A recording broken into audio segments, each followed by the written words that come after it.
All right, that was Frank Zappa with a song entitled Inca Roads. That's from the last official Mothers of Invention album called One Size Fits All. I was actually lucky enough to see that final Mothers of Invention tour. That was, I believe, around September 1975. Before Mr. Zappa, we heard the Buchanan Brothers doing a song entitled When You See Those Flying Saucers. And we started the set with Gary Newman doing a live version of Praying to the Aliens. Welcome back to God Rock Radio. I'm Jack the Agnostic Garcia, and today we've been exploring the possibility that extraterrestrials or alien intelligence has guided or aided human development.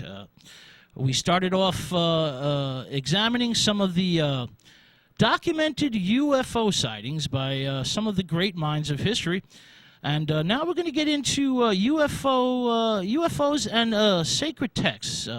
Let's start off with the Bible, the book of Genesis. Now, according to the book of Genesis, during the dawn of time, humanity is visited by a divine celestial race that is known in Hebrew as the Nephilim. Now, Nephilim means the men who came down from the sky. Now, these Nephilim join in a sexual union with the daughters of men. So, according to the book of Genesis, humanity is in fact a hybrid race. Now, let me get a little bit more into the Bible. Moses. Now, there are many UFO references to Moses, the great lawgiver of the Hebrews. For example, in Exodus chapter 14, verse 21, Moses is aided by a mysterious guide, a pillar of cloud during the day and a pillar of fire at night. This is during the epic period when the Hebrews are wandering in the wilderness for 40 years. Now, these pillars bear a striking resemblance to the cigar-shaped UFO, and it could be viewed that Moses is being aided or guided by an advanced intelligence. Now, let's go to Mount Sinai. Mount Sinai is essentially a mountain covered in smoke, and this smoke is ascending into the heavens. Now, Moses is ordered by God to construct a gate around the mountain. And when he comes down from the mountain after he has spoken to God, he seems to be suffering from radiation exposure. His skin has an unearthly glow. His hair is snow white. He is physically changed by his encounter with God. I want to get a little bit into the Ark of the Covenant because the Ark is an interesting aspect of this UFO Bible possibility. There's mortal danger involved in handling the Ark. The Ark gives off many flashes of light and sparks of electricity. It seems to be electrical in nature. And those Hebrews that handle the Ark must wear special clothes and special shoes, a type of insulation. Now, the Ark is wood and gold, within and without, and these materials seem to create a voltage in the Ark because the voice of God emerges from the Ark. It is, in fact, a type of loudspeaker reproduction. Now, there's a little-known incident in 1961. It's a documented incident that I just want to mention for a second here. In 1961, a group of Minnesota college students build an exact replica of the Ark to biblical specifications. Well, this Ark constructed by the college students gives off dangerous electrical charges. It was viewed as being so dangerous that the U.S. government forcibly destroys this replica of the Ark. Now, this is documented in a number of newspapers and in Look magazine. So if you can track down that issue from 1961, I think you'll find it interesting. Now, there's another aspect to Moses and extraterrestrials. Manna, the mysterious edible substance, this biblical miracle that continues to fall in certain parts of Africa and Asia to this very day. Now, manna is a white-colored, sweet-tasting, miraculous bread that is generally given divine origin. It's a mysterious edible substance from an unknown source. Now, this manna that the Hebrews used to subsist for 40 years of wandering is very reminiscent, very similar to angel hair, a mysterious material that falls from the sky and is linked to UFO sightings or visitations. Now, angel hair disappears when handled. It virtually vanishes in your hands, and it's very difficult to get a chemical composition.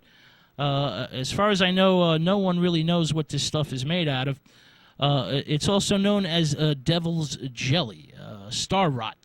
Okay, so as we can see, the Bible is filled with godly and angelic visitations. There's lots of noise, lots of smoke, lots of flames, and destructive forces found in the pages of the good book. Now, I want to take just a minute to get into the Hebrew prophets, because the prophets give the most startling accounts of extraterrestrial close encounters that, frankly, I've ever read.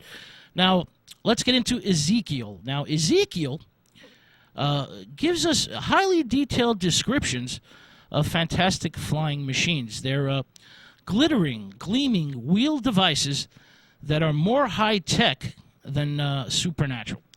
Ezekiel is in fact encounters spaceships on 4 occasions. This is in Kings, chapter 10, verse 8, I believe.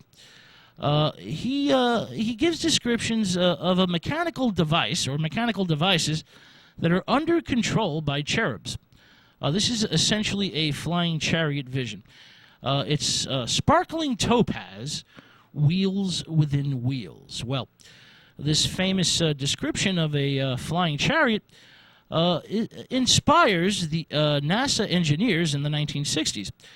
Joseph Blumrich. Mr. Blumrich, an astrophysicist and engineer, constructs a model of this very same biblical spacecraft, and it's essentially the inspiration for Mr. Blumrich's design for the Mariner spacecraft. So the National Aeronautics and Space Administration in the 1960s is actually inspired by Ezekiel's vision of a flying chariot, and constructs a spacecraft based on this flying chariot vision.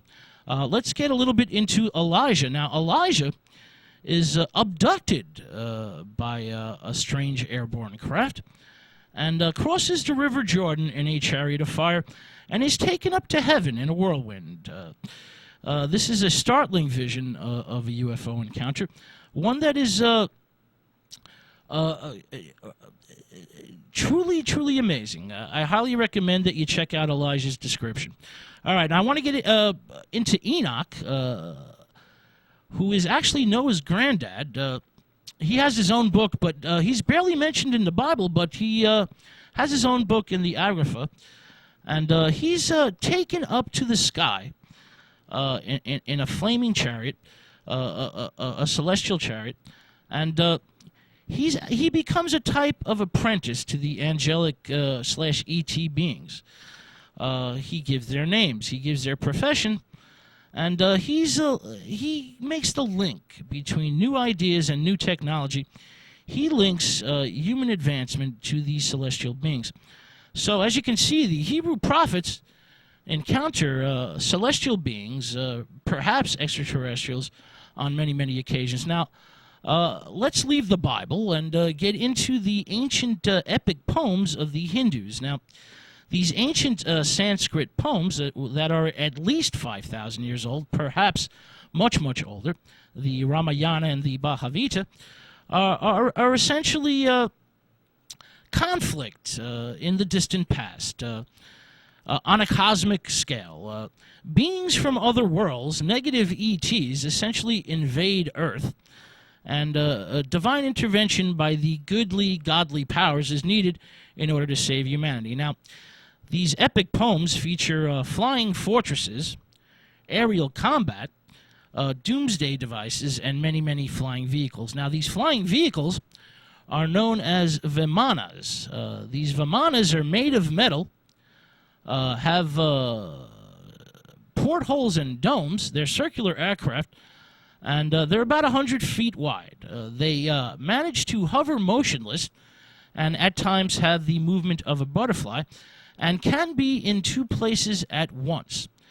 Now, the flight pattern of these vimanas are very similar to modern UFO accounts.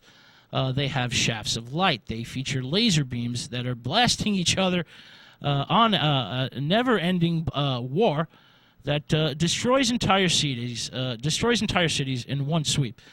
The ancient Hindu epics, the ancient Sanskrit poems, are loaded, filled with many references to celestial beings, divine flying craft, and conflict between these alien beings. All right, so as you can see, the sacred texts of the world, I'm just giving you two examples here, feature gods descending from the heavens that cross paths and influence or spark humanity. These gods are, in fact, a type of alien explorer with powers and ability far beyond those of mortal men. As I mentioned, this is a multicultural phenomenon.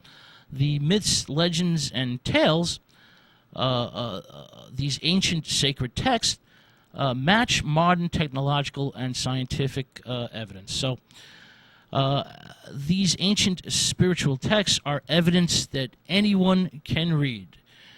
You or I can simply open up the book and read about these possible encounters with alien intelligence. Did alien intelligence influence human religion? Well, that's a question that I simply cannot answer, but I'm certainly open to the possibility of that fact. With that thought, we're going to take another musical break. This one is by Ella Fitzgerald, a song entitled Two Little Men in a Flying